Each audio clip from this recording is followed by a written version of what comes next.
Hi there, everyone, and welcome to the Athlete Cafe. Hi guys, I'm Carly, former collegiate lacrosse player. I'm Abby, former gymnast and collegiate dancer. I'm Frances, former collegiate track athlete. And I'm Emily, former collegiate volleyball player. Let's get into today's topics and see what's on the menu. Large cappuccino. Orders up. Hi guys, and welcome back to the Athlete Cafe. Ooh, welcome back. Good to be back. Good to be back. Yeah. So today we have planned something a little different than normal, which is super exciting. I think this will be fun to switch it up a little bit. Usually week to week we kind of plan out a topic, not really into detail, but we like to have something planned so we know what we're talking about. But today we actually have questions that are random questions for certain people, but we put on our Instagram and our social media like a question. We put out on social media asking all of our listeners to like submit questions, things that you want us to talk about or kind of answer. So we picked like a couple things that we got through from TikTok and Instagram and yeah, so today we're gonna answer some of your questions. Yeah, so we're gonna do this kind of randomly, but I think, Brayden, why don't we start with you? I'll pass you the Fishbowl. the goblet of fire. All right. Whatever you want to say, and pick one out, and we'll kind of read it off Kinda here. go from there. Yeah. Close my eyes. All right. Let's see what we got. And the winner is Francis. Oh. Question for Francis. Of course. How do I give my teammates constructive criticism without them getting mad? That's a good question. Of course I'm the first one to go. This is crazy. Constructive criticism. Yeah. Well, I mean, obviously, like, the important thing to kind of know is, like, how you communicate. So there's different styles of communication. There's passive communication, there's aggressive, passive-aggressive, and then there's assertive. And any time that you're trying to communicate your thoughts, feelings, and needs to people, having it in an assertive style is probably the best well-received type of communication. Just being honest about like where you're at and just being upfront, like not no sarcasm. Michael, biggest saying sarcastic guy ever. Tag it. You're so passive. I'm very You're constructive with my Passive feedback. aggressive, yeah. Very constructive with my feedback, I think, actually. But, you know. But trying to communicate to teammates like how to like give them constructive criticism without them getting upset. I think a good first place to start is like asking if your teammate is open to that constructive criticism. Because I mean, I can definitely think of like times where like if a captain was coming up to me and they were like, hey, like you could fix this or you should fix that. It's like, oh, okay. Like that's well received because it's coming from like a certain person. But there'd be other people on my team where I'm like why, or like the way they would say it would just be like off. And so I think starting there of like, hey, are you open if I give you some pointers on what to fix or things that I'm seeing that you're doing, like, are you open to my feedback from that? And just kind of starting there. But you want to come across in a way that's not like harsh. Or like, I'm better than you. Or I'm better than you. Yeah, like but I think it also depends on the person that you're talking to, because some people don't take constructive criticism well, and at that point it's like, okay, like they're just not going to receive what you're saying. So Know the room, know your teammate. Right. You know, some people are going to be receptive to it, others maybe not so much. So knowing your teammates and what they can handle, I guess, to a certain extent is probably for the best. And that fine line between like coaching your teammates versus just like giving some feedback or I just saw this one thing here that maybe you could do better, or a move that maybe was the better call, or whatever that looks like, but not coaching per se. Right. Yeah. And off of coaching, too, like, it's also the coach, right? They can create this environment for feedback and making sure things aren't, like, swept under the rug or let things sit and fester and get even worse, right? Like, they're the ones that can allow that space sometimes for, you know, a couple people that might be disagreeing to work it out, right, on their own time. But at least it's, you know, face-to-face communication is probably always the best, I would say. Most times, 9 times out of 10, there's always that exception. But like getting it settled sooner and not letting it kind of affect the rest of the team and the culture that, as a coach that you might be trying to build sometimes, because I think that's overlooked. And it's great that you have like captains and teammates to work it out, but you also have this authority figure too to kind of settle those types of disputes possibly. Right. Yeah. That's a good answer. Hopefully that Any helps. other thoughts on that one? Yeah. I Who feel like wants that's pretty to? good. I'll go since I next? I was about to say, yeah, watch I feel me like if you, pick. Watch me pick. I feel like if another one, you have the question, you pick out the next one, Okay. and then Yeah, pass that it one. maybe. Yeah. That's pretty good. I already Oh, yeah, I just, you know what? It's like a Tex-Mageddon one. We're just gonna go back and forth. Just, Okay, so for Braden, yes. with perfectionism in sports and feeling like you need to play perfect and never make mistakes, how do you get out of that mindset and not get in your head as much? That is a really great question. That's a good one. Yeah, I would start just, I guess, simply saying every sport has different constraints and ways you can make errors in it. It's very tough to be perfect in any sport. I know, especially in the sport of baseball, there's literally a column that they collect errors that they put on the Jumbotron or just in the statistical book. So, yeah, you can't expect yourself to be perfect all the time because no one bats 1,000 every year, but no one ever bats 0. At least I don't think so. Everyone's prone to get a hit at some point, so no one's ever at our as bad stats as they people on think, that. right? But no one's ever as great as they think. You can't always be perfect. So expecting perfection is just unrealistic. You just got to realize that there's going to be days you wake up, games you play that it's just not going to go your way.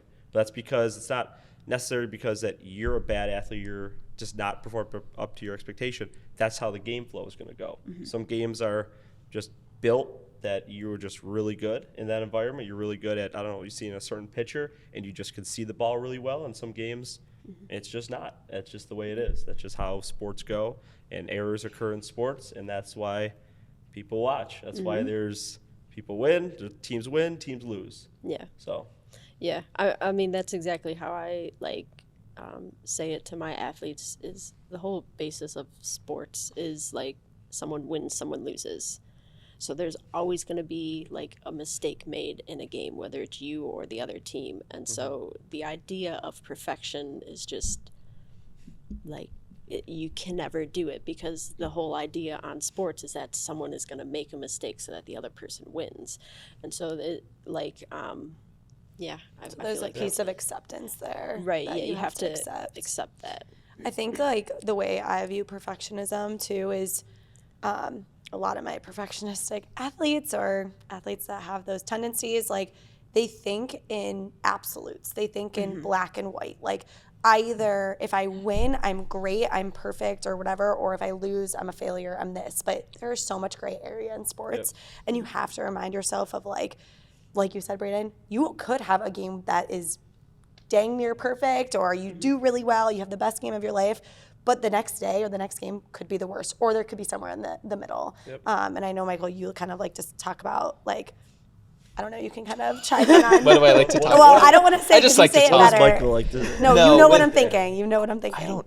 Like We're 1 to not- 2 games are going to be like the. My 10 okay. sample Yes, thank you. average. There you That's know what you I like knew to say. I was gonna mention that and a couple other things, of course, but right. I always like to think of it as you have this 10 game sample, and 1 to 2 are going to be really amazing, really good.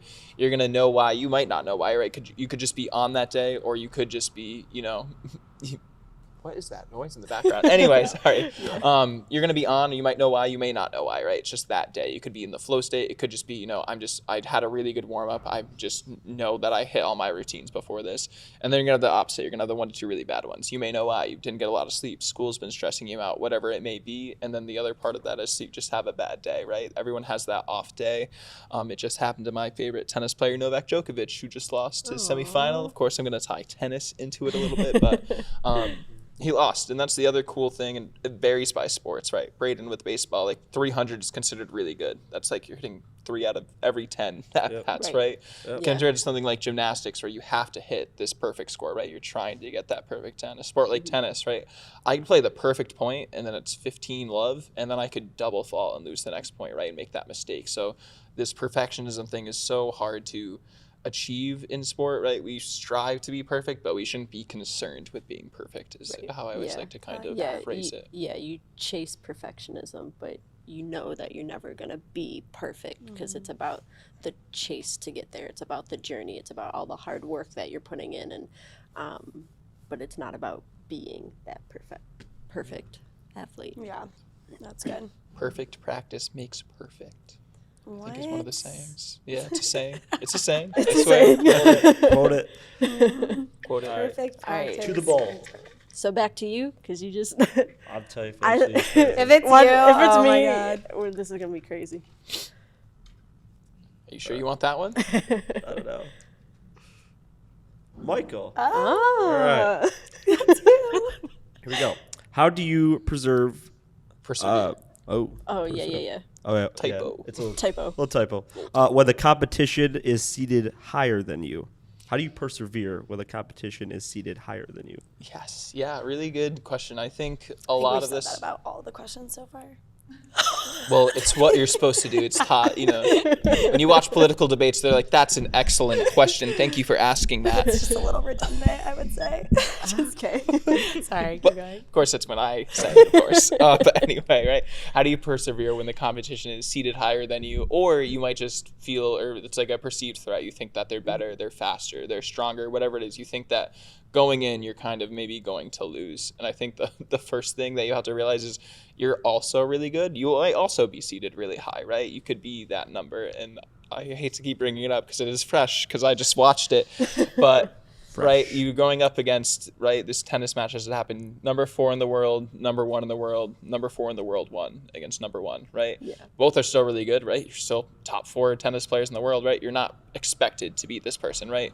So the first thing that you really need is this belief and this train to really stop whatever this is in the background. But trash. Interesting. Yeah.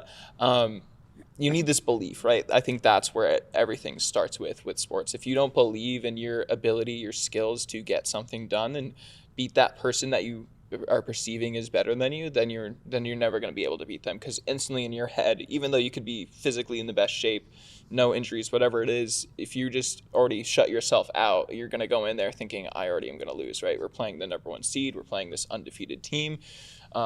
You just have to have that belief, I think, is where it starts with. How do you persevere when you're kind of maybe actually out there playing is I always went with the mindset whenever I would go up against, the better person or better team or whoever I was competing against, that I'm going to make them work as hard as possible. Like, I'm going to give it my absolute best effort. That's all you can do, and that's all you can ever ask of yourself whenever you're out there. So that's kind of the ways I would always think about how you persevere through it. You've been there, you've put in all the work, you know that you can do this. And I mean, in terms of mental skills you can use, I think we talked about it, but a couple acronyms that I've seen out there recently that I kind of like and I'm going to start using now is like WIN. And obviously, right, that's what we're super focused on. But when you break it down, it's like, what's important now, right? WIN. What's important now in this moment that I need to do and achieve? And beforehand and during too, sometimes it's this MVP thing that I just saw recently that's really cool and I like it.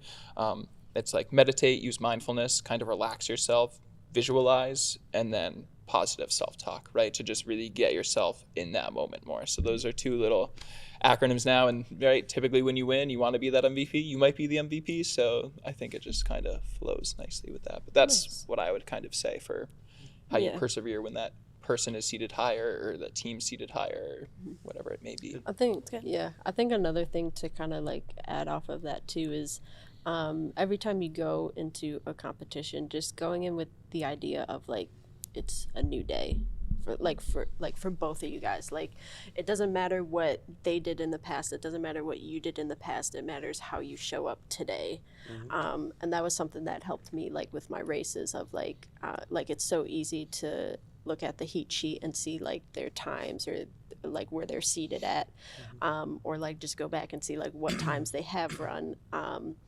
But it doesn't mean that they will do that performance that day. Right. And so like just going into it as like, you know, for races, it's like clock starts at 0 for everybody. Like it's who you show up as that day. Right. I think it's interesting because arguably, like, I never personally, like, felt that if I was going against a team that's better than me or, like, playing against someone that was better than me, like, I always, like, thought of it as they have everything to lose and I have nothing to lose, right? Like, this is just a challenge for me to honestly shut them down, make them a second, you know, place team, or just, you know, shut this girl down from doing what she knows how to do, which is scoring or whatever that is. So I think it's also like, and Michael, you definitely were saying this, but just like how you perceive that challenge or threat is so important, right? Like if you look at it as, oh, I'm a worse athlete, like, or you look at it as,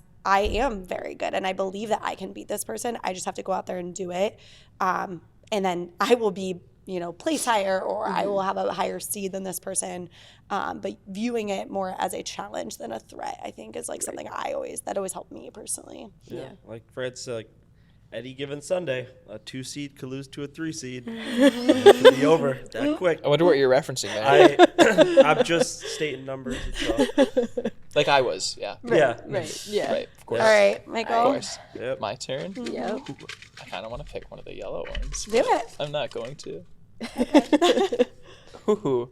The winning lottery numbers are, no. How do you specifically quiet that doubtful voice in games, Carly? Okay, doubt. I actually love this topic because I think it's so important. Everyone has doubt. I mean, who here has never doubted themselves? Like no one, right? That just is like our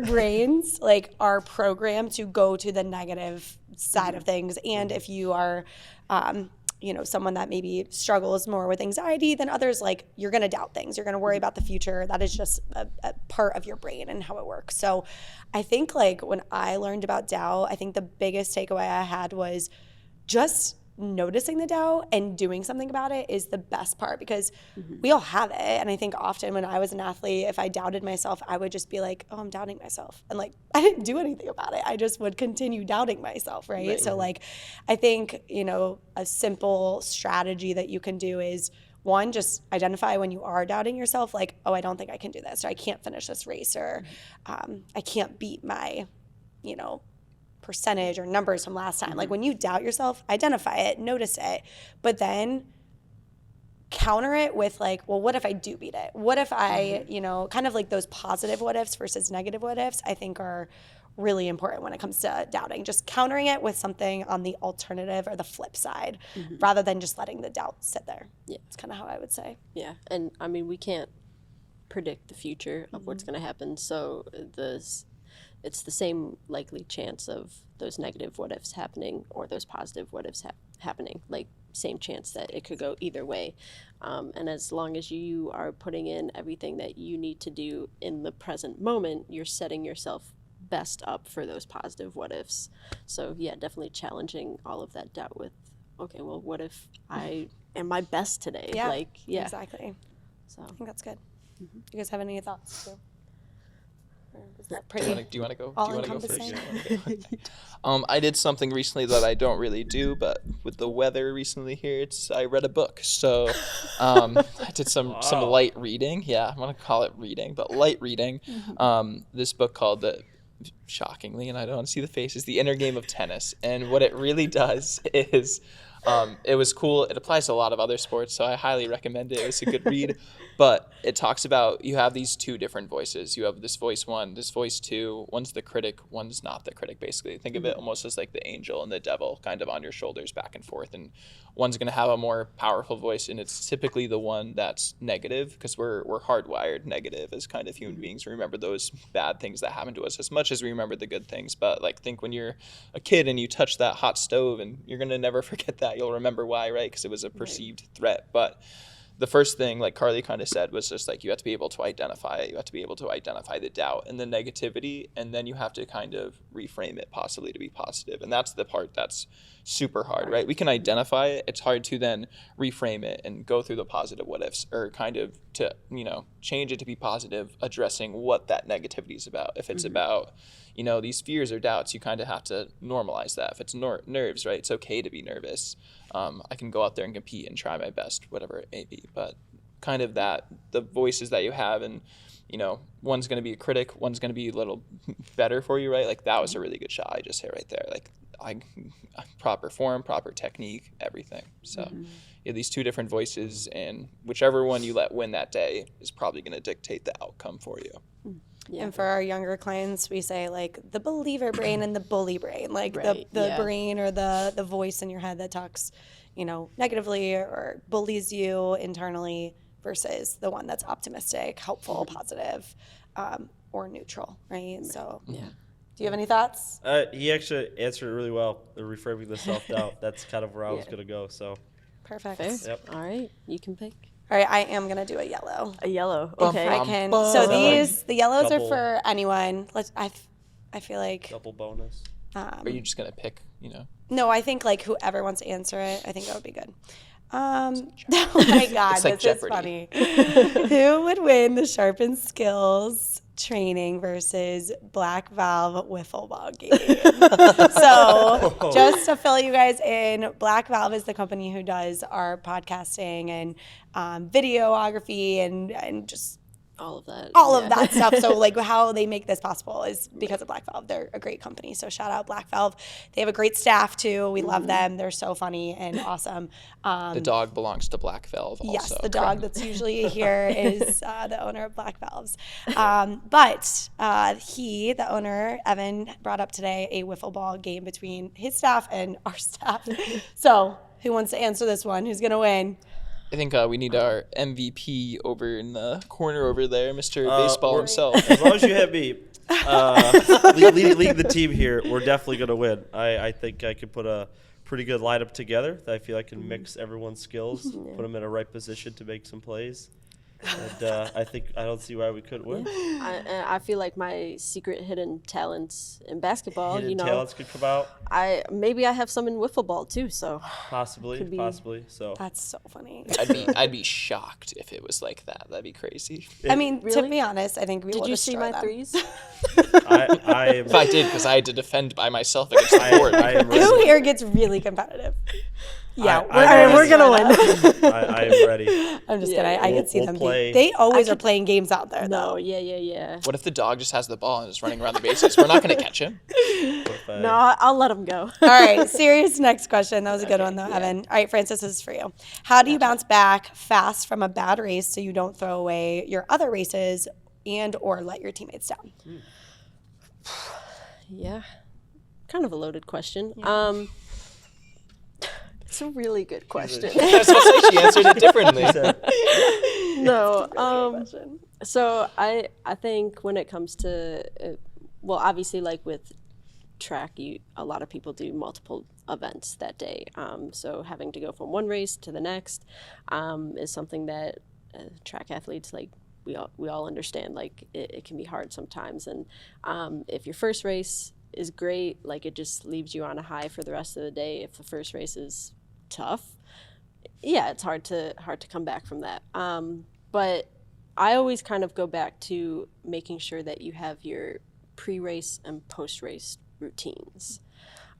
So pre-race routines, things like obviously your warm-up physically, like just getting into what you need to do that day, but like mentally going through your race plan, mentally like giving yourself that self-talk before, during, after, and having whatever your pre-race routine kind of looks like.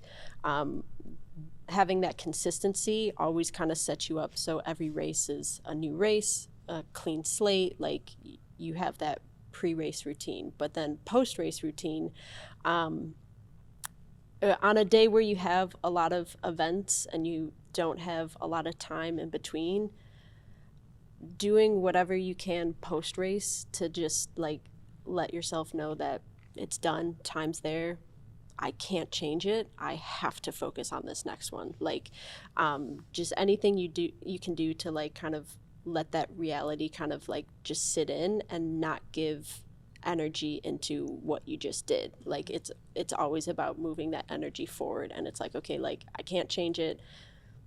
Whatever like race it was, like a bad time, if I lost points for the team, like whatever it is, it's done. It's happened. I can't change it, but I can change it going into the next race. And so like always keeping that energy moving forward. And if it's a day where you have more of that time, more time between your races, having some kind of process where you can look at your race like constructively and be able to be like, okay, so I definitely didn't get out of the blocks as fast as I should, or as fast as I could.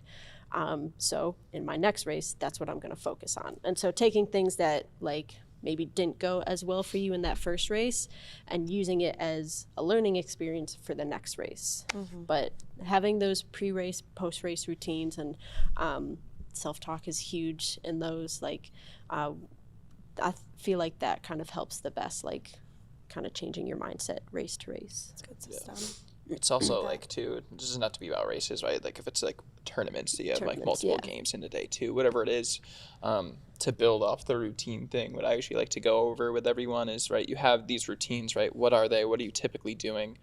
And then I like to do like a shrunken and a stretched out kind of version of those. So the reason I came up with this in the first place was, one, I once again read a book, but I did this when I did two books. Yeah, crazy. When I was competing in high school, I got to do two sports in the same season. So I did running and tennis, and there's one time where I had a match and a meet the same day. Thankfully, in Rhode Island, it's easy to drive across the state because it's only 30 minutes. So I got to drive, I got to do this, but the tennis match, I had like 2 hours to prepare, right? We're hitting, we're stretching, we're warming up, and then I play this match, and then I have to drive across the state of Rhode Island, and then I have to compete in this race that I had 5 minutes to prepare for. So I think, one, knowing your routines is awesome and great, and you should definitely know and kind of write it out, but then think, you know, for a shrunken kind of pregame routine plan, right? What are the top 3 things that I need in order to make sure that I am mentally, physically ready to compete right now, right? And breaking that down mentally and physically, right? Do I need to visualize for a minute? Do I just need to take a few deep breaths? Or like I just need to make sure I stretch or do a few striders or get a few extra hits in with my serve or racket. And then that stretched out version, right? So you have the maybe list of like 10 to 15 things, and maybe you expand that to 20, or you just add more time onto each of these things. Like visualize for 10 minutes. I can, go for a 20-minute jog just to get my body, physically kind of there too. So I think breaking that down and adding those components can be really helpful, because there's going to be times where if you're rushed, if you have 5 minutes and all I needed to do was talk to my coach and be like, what do you need me to do today? Do a couple strides and stretch a couple things and then just run.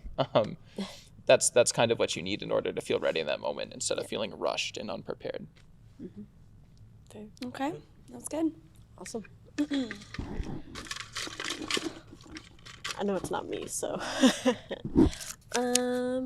Michael, all right. Do you have tips on how to deal with low self-esteem in sports and low confidence in yourself as a player?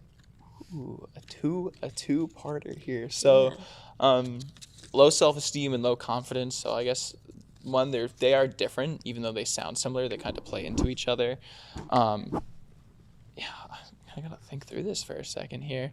With low confidence, right? Confidence, as I kind of said earlier at the start of this, it's the kind of belief in your skill and ability, right? And when you have low confidence, right, maybe it's one of those 10 game sample things where it's one of the lower days, but right, there's still times where you still have to go out there and compete and put your best foot forward and figure out sometimes, right, how do I win maybe without my A game? How can I win with my B or C game? How can I win when, my back's against the wall? And I think where you can kind of find that low confidence is kind of relating it to being resilient or mentally tough. And there's this really cool thing where, the way you can kind of focus on this, it's from this other book. I'm citing a lot of books today. That's reader. A third book. Wow. I'm an avid reader, guys. 10-minute toughness, right? So relaxing, taking a deep breath, right?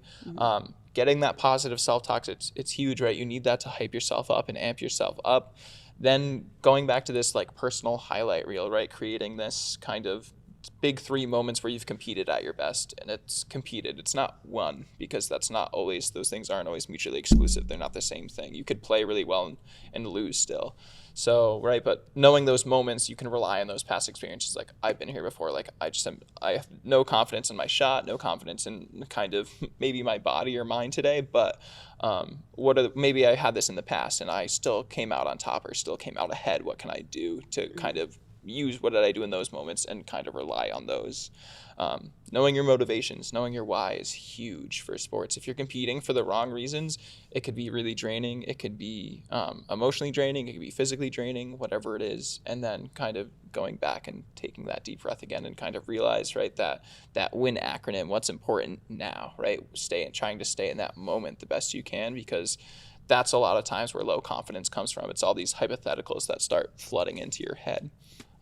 With the low self-esteem part, like I said, similar-ish there, but if you're having low self-esteem, I think it's more so just trying to visualize, these successes, trying to rely on your support systems, I think is huge and not often talked about in sports. You have this whole team of people behind you. If you're a pro athlete, you have a whole big support staff.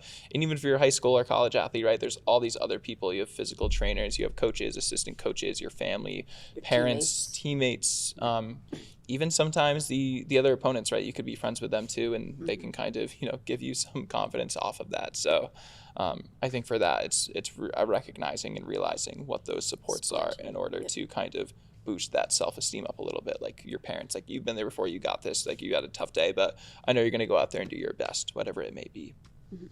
I would say like just a distinction too between confidence and self-esteem is like self-esteem is more like how you're viewing yourself, and that really should be separate from your sport, right? So like if you don't play well and you don't have a great game or a race, like don't have a knock on your self-esteem or try not to, because you are separate from that. You are more than just how you performed in that game, right? Like now low confidence I get from a sport perspective, because that is definitely fluctuates based on your performance usually, and then you're supposed to, we encourage our athletes to find skills that help them build that confidence up no matter how they perform, right? Like just trying to keep that stable level of confidence. But I think like when I think of low self-esteem, like really set those boundaries with your sport. Set the boundary of when I leave, whatever I do today, no matter if it was good or bad, when I leave, like I am Carly. I am, and rely on those other roles, those other support systems, like you said, Michael, but separate your performance from how you view yourself, because that could be detrimental also to your mental health and just the way you view yourself. So it's good. Yeah. Cool. My turn. I knew exactly which one I wanted. Oh, did you see my name? I knew exactly which one I wanted because it pairs nicely off of what you just said. So rude. What does mental health mean for an athlete, Carly? It just pairs nicely. It's like, It does pair Carly. nicely. It does. I'll It's a give you good that segue. compliment. oh, nice shot. Okay. What does mental health mean for an athlete? I mean, I think that is also very loaded and broad. Right. It means a lot of things, but I think what I always like to go back to is, as athletes, we are very concerned about our physical health. If our physical health isn't there, thinking about our last podcast we had last Friday about injury, just, we can't play our sport. And then, our mental health can deteriorate from that because we are sad and we don't feel worthless and all of those things. There's so many connecting dots. But I think making sure that you realize that, like, yes, you cannot see, you break your leg. People can see that. People can see that physical injury. But mental health, if you are struggling with your mental health, like, that is just something people can't see. It's the same thing. It's a mental injury person. You know what I mean? Right. So I think it's just important to prioritize your mental health just as much as your physical health, because if your physical health is there, you can play, you are strong, you are very successful, and you are struggling inside with depression, anxiety, self-worth, literally anything that has to do with your mental health, you are not going to be able to be your best self physically, right? So they connect. And I think making sure that, like I said, that is your number one priority is your mental health, and then physical health can come after that. You are going to be successful. So, Yeah. And I think kind of like off of that too is just defining the difference between mental health and mental performance. So like us as mental performance coaches, like we work on how your mind affects the way you perform. Right. But mental health is just how your mind affects like your entire well-being. Like it doesn't have to be specifically related to sports. Like it can be just in general. So I think that's an important kind of It is. And I think, distinction. on our website, I think there's a really good graphic to, if you feel like you're struggling in some aspect mentally with your sport, this graphic can really help you determine what best care provider is best for you, right? So if your day-to-day life is affected from your mental health, like you are so anxious you can't function, or you are sad you can't even get yourself out of bed, that is definitely going to be more on the mental health side, and finding a provider that is a mental health professional, a sports psychologist, a psychiatrist. And then if you feel like your mental struggles are more like, I just don't have a lot of confidence, I feel like I can't handle my emotions in sports, I feel like mental block. I have mental blocks, that's definitely going to be the mental performance coaches, or MPC. NPC. Or No. CMPC. CMPC, thank you, CMPCs. So I think that is just a really good distinction. I'm glad you brought that up, because it is confusing. I mean, we still are learn every single day. And some people might be both, right? It's blurred lines. It can be gray. So I think just understanding the difference between the two, and then you can figure out what would be best for you. And maybe whatever provider you find might have different thoughts and can direct you to the best care. Right. Yeah. Don't be afraid to go to your school counselor too. Absolutely. They're there for a reason. Absolutely. Utilize, for sure. Utilize your sources. Okay. Wonder who it could Wonder be. who is this is for. It's definitely not me. Okay, Brayden. Oh. It is you. Oh my. Oh no. Okay, another two-parter question. So All right. We're good. get ready. I'm ready. How much can a coach's decisions or behavior affect a player's mental health? Part 2 is, and what are some ways to push past that barrier? Okay.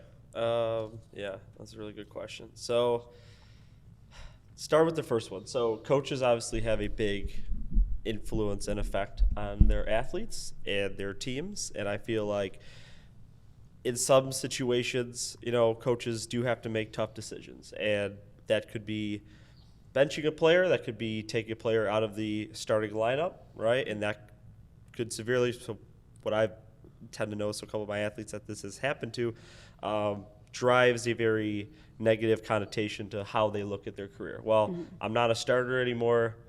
I guess I'm not good anymore, right? Like I'm never going to get back to that. And the way I guess I look at for an athlete, for the second part of the question, how do you push past that barrier, right?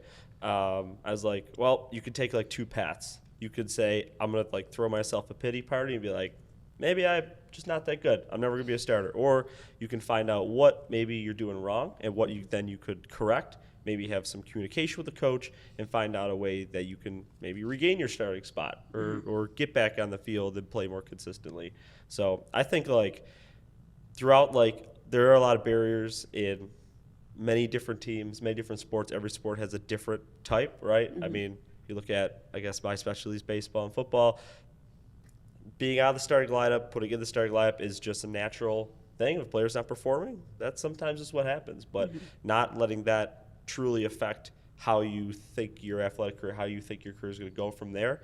And, again, not throwing yourself that pity party, forming that barrier, be like, you know what? There are things I got to work on. Maybe it's, again, a communication with the coach. Maybe it's a physical or mental skill that they need to work on a little more to be a better player. But not always feeling bad for yourself, but trying to build yourself back up if something doesn't always go your way. So, I really like that. Yeah. Nice. That was good. Feel good about that one? Yeah. All right. Was it good? Brayden, you want to read the last one for us? all right. This Okay. is a good ending one too. Yeah. All right, I think I got it. All right. No preserves in this one. Not everyone in high school will move on to college sports, but what are some of the ways kids can benefit from sports that don't go on and move on to playing college, right? They play high school and Then and Yeah. they're good Like with how- that. yeah. Yeah, That's a really good question. yeah. Like the benefits of being an athlete, no matter what right. What level? What level you life play at. skills too that you get out of them. Yeah. Yeah. How about, do we all want to just think of one and then we can talk about it? Yeah. I need a second. Okay, mine, I can go with mine because I will say this till the day I die. I would say time management. Like college, I think Yes. really solidified it and definitely pressed it for me. But in high school, I mean, it doesn't matter what level of play. You are going to have practices after school. You are going to have homework to do. You are going to have to live your life. And like being able to manage and time manage how to get everything you need to do done.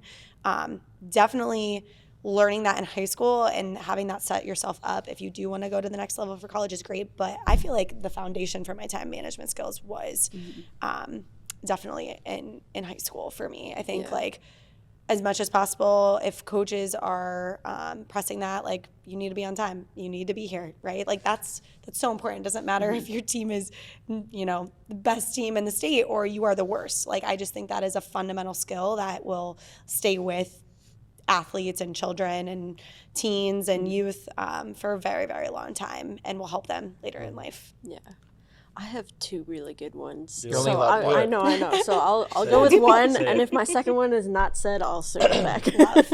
All right. So the first one that I thought of is just the dedication that you've built in sports and like the hard work that you put in and like seeing your progress, like seeing the amount of effort that you put into it and passion that you have behind it. Like it just kind of shows you that whenever you do hang up the jersey, whenever you're done with your sport, when you find that next thing that you're passionate about, you know that you're going to be able to like be dedicated, put the hard work in, put all the effort in, and achieve the success that you want to see. And I think like sports does a really good job of like kind of like teaching you how to do that and teaching you like that independency of like it's on you to put in the hard work to be able to see the success that you want to see. Love it. I think with this question, I always think in the way that I remember kind of being taught it is like we all retire at some point and it starts at different levels. So if you look at this like a pyramid at the bottom, you have like youth sports and there's a lot of kids that compete and doing youth sports. And then there's that next level in high school, that next level in college, that next level in pro, but you eventually go out of your sport at some point. So I think if you find that lifelong love for your sport, you're going to continue to do it, which is great because you're going to be physically active still and exercise and all that, which is important.